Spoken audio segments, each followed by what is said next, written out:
Distinguished ladies and gentlemen, President of the African Development Bank AfDB, Akinwunmi Adesina, during his closing remarks at a food security summit in Dakar, Senegal, announced that development partners have committed $30 billion to boost food production in Africa over the next 5 years. it is time for Africa's sovereignty and resilience. While gains have been made in recent times with agricultural growth in several countries, the continent remains overdependent on food imports. Africa currently imports over 100 million metric tons of food, valued at $75 billion annually. Today, over 283 million Africans go to bed hungry every day. This is not acceptable. No mother should ever have to struggle with the rumbling of the stomach of a hungry child. Africa can, and Africa must feed itself.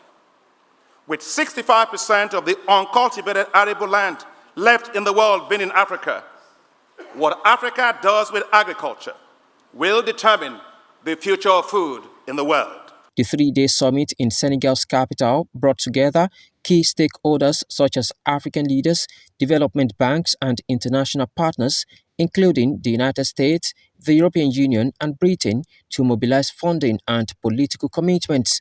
The summit focused on the need for African countries to boost their food production capacity instead of relying on foreign imports, which have had the continent vulnerable to price spikes and shortages.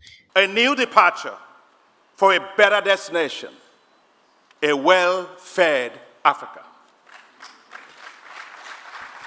There is no doubt that you, our leaders, are ready to change the course of history for Africa in 2 words: feed Africa. Please turn to your neighbor and say, feed Africa. Yeah.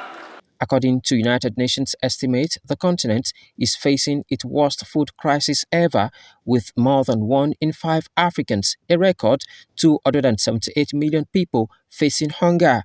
The food crisis has been made worse by climate change, debt burdens from the COVID-19 pandemic, and the war in Ukraine, which raised prices of fuel, grain, and edible oils. Other factors such as year-on-year drought in the Horn of Africa, local storms destroying crops, internal conflict in Ethiopia, and floods and drought across the Sahel also had devastating impact on people's lives, families, health, and livelihoods.